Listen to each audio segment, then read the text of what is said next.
Alright, Ethan Vance reached out to me on Discord just randomly and said he wanted to read what I was writing and give me some feedback. He said this was a strong, intense opening chapter that grabbed my attention almost immediately. The mystery surrounding the creatures and the sudden attack created a lot of tension, and I wanted to keep reading to find out what was happening. The dog being in danger also raised the emotional stakes early, which made the scene more impactful. The chapter does a good job of throwing the reader into the action without wasting time. The horror elements are creepy, and some of the creature descriptions are memorable. That said, there are several places where the writing could be smoother, the action clearer, and the emotional reactions more believable. Pacing. The opening is well paced. The normal evening routines creates a calm atmosphere before everything suddenly goes wrong. Pudgy's strange behavior is an effective warning that something isn't right. Once the creature appears, however, the pacing becomes a little rushed. Several actions happen so quickly that it is difficult to picture exactly what's happening. During the fight, I occasionally had to reread paragraphs to understand who was on top, who had fallen, or where everyone was positioned. Suggestions. Slow the fight scene slightly by adding a few more physical details between actions. So,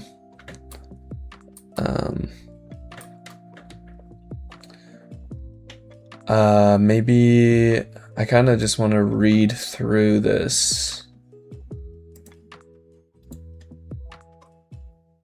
to get because it's just been a second since I read it. I was laying on the couch eating Hurtful's potato chips and watching TV when my dog started making a god-awful screeching noise outside. I really didn't want to get off the couch. I hadn't even washed the soot off my face from work yet. But the noises I was hearing were something else. A few flakes and crumbs spilled to the floor as I got up to check on the dog. I peered out the glass door. He was out in his kennel, same as usual. The dog wasn't even looking toward the house. He was pressed against the chain link, shivering and whining like a damn howler monkey. He curled his entire body into a tight, miserable knot. I slid the door open. Pudgy. The dog ignored me, continuing to screech and howl at what seemed to be a whole lot of nothing. Damn it, Pudgy, I breathed, sliding into my flip-flops before shutting the sliding glass door behind me. Pudgy, Pudgy, what the heck? He continued to ignore me, even a foot away. Now, I looked out to see what he was whining at, but there was nothing. I scanned through the pine trees for a moment, but all I could see was my breath in the cold air.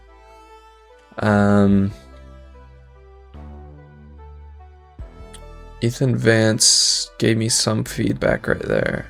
He said,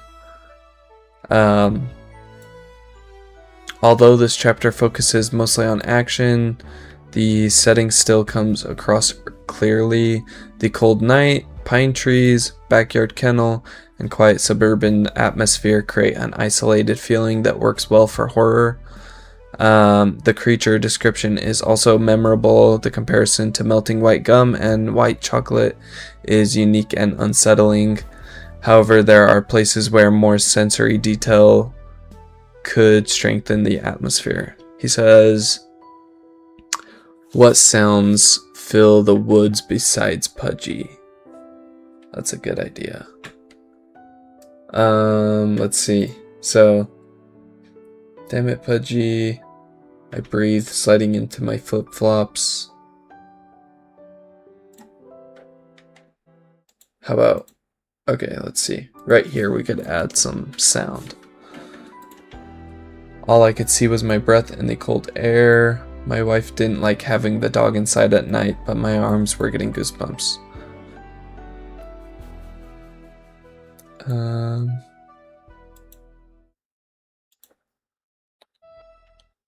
a minute, foot away. Now, I looked at to see what he was whining at, but there was nothing.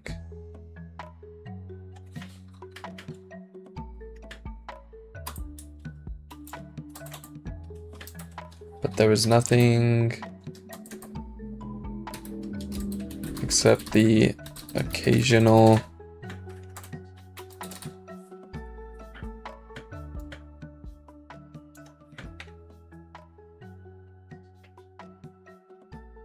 where'd I go? Occasional chirp of a bird.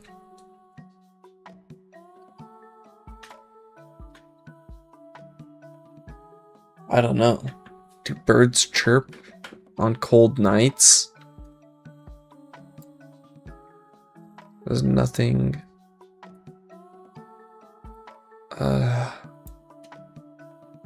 I don't know. I might just leave that for a second.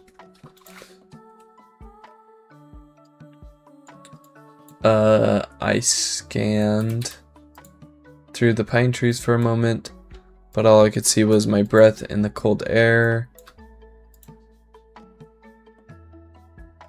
My wife didn't like having the dog inside at night, but my arms were getting goosebumps.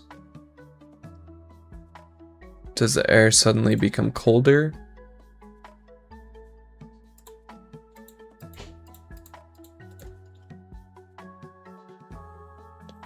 Is there a strange smell when the creature appears? I like that. Yeah, we should add that. Let's see. I opened the kennel door. Come on, Pudgy, let's go. Right then I heard footsteps walking towards me.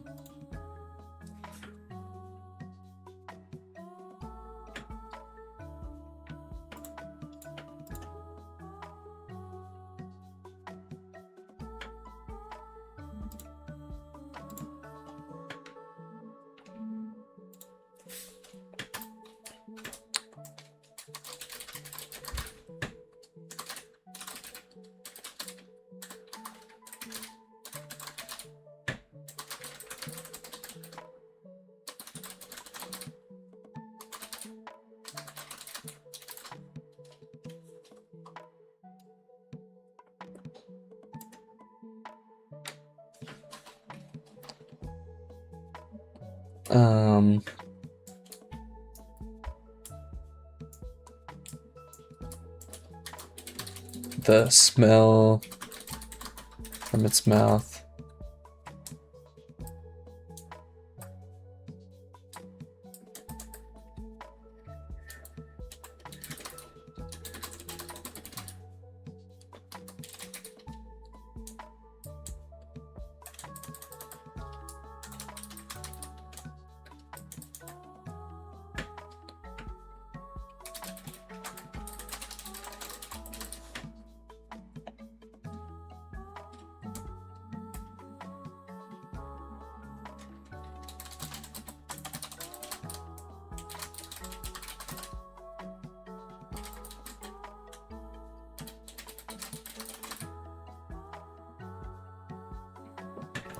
What's a good smell?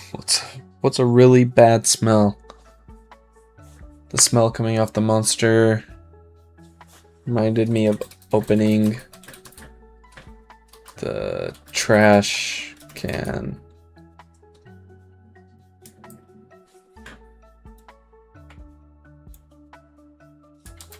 When the monster opened its mouth, it was like opening a trash can.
Alright, so let's read what I did. Make sure it's good.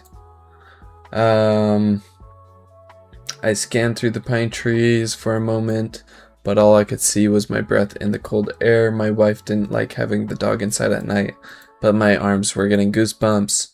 I opened the kennel door. Come on, Pudgy, let's go.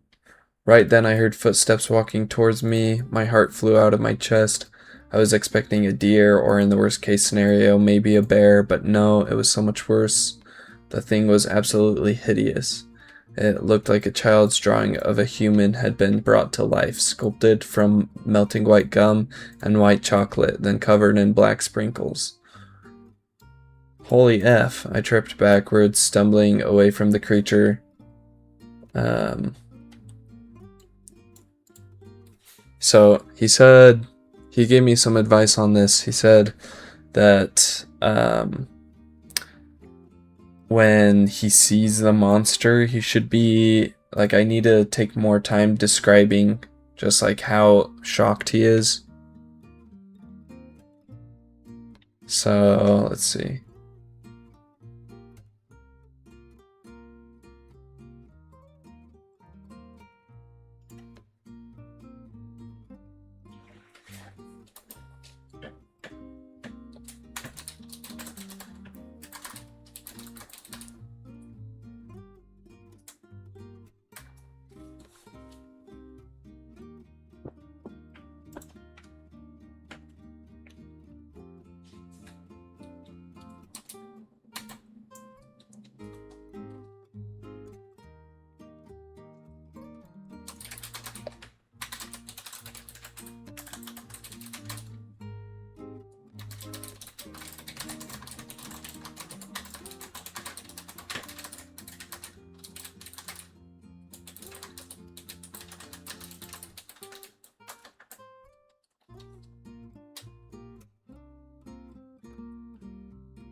I had a strange.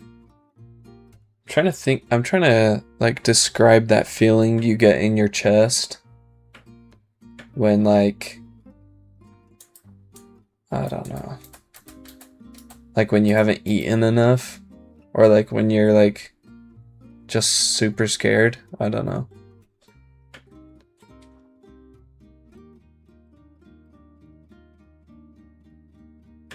I think that's pretty good. Holy F, I tripped backwards, stumbling away from the creature.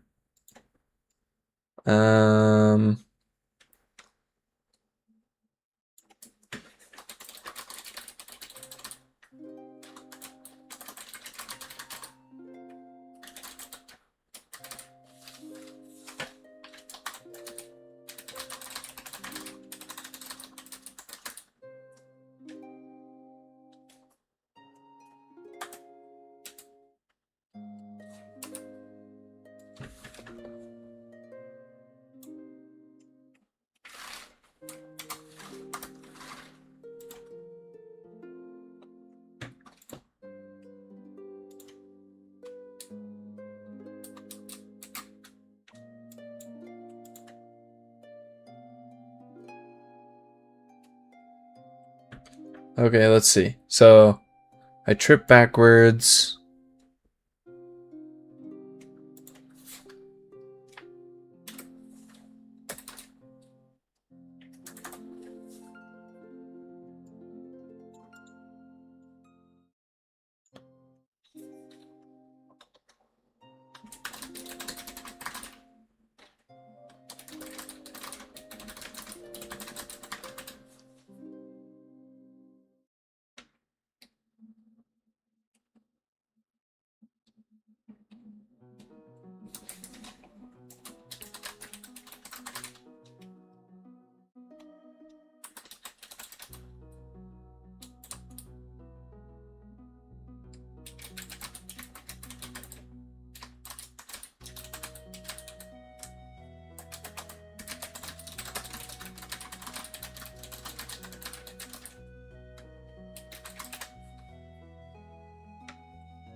My heart pounded so fast I could hear it in my ears.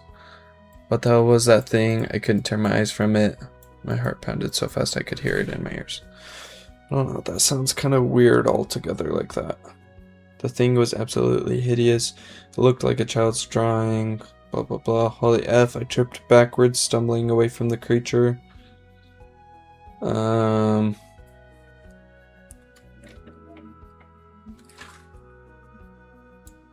My heart pounded so fast now I could hear it in my ears. What the hell was that thing?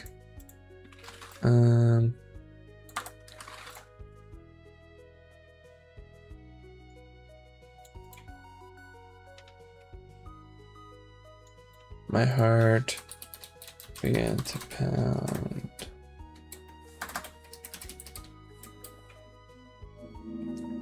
So fast that I could hear it in my ears.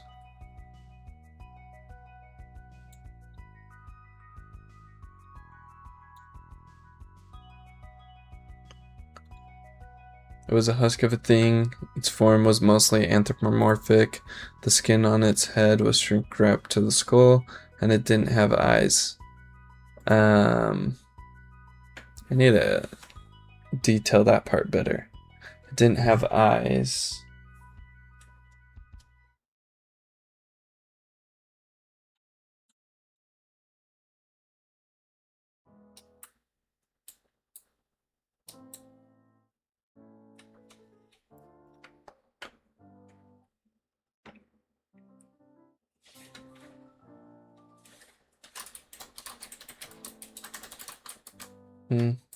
I'll just leave it there for now.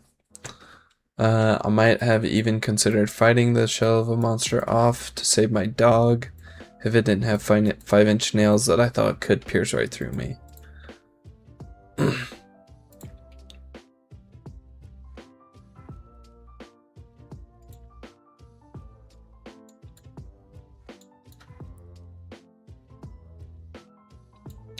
It screeched at me, gray and white slobber spewing from between its jagged teeth. When the monster opened its mouth, damn, even frozen in terror, I thought I might gag. I felt so hopeless and scared I thought I might cry. That's too much, I thought.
No, gosh dang it.